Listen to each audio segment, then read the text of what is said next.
It was a normal day when Grandma was walking her dog named Gerald.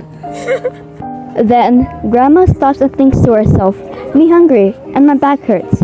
Grandma started to crave cookies. Then Grandma accidentally let go of her dog's leash.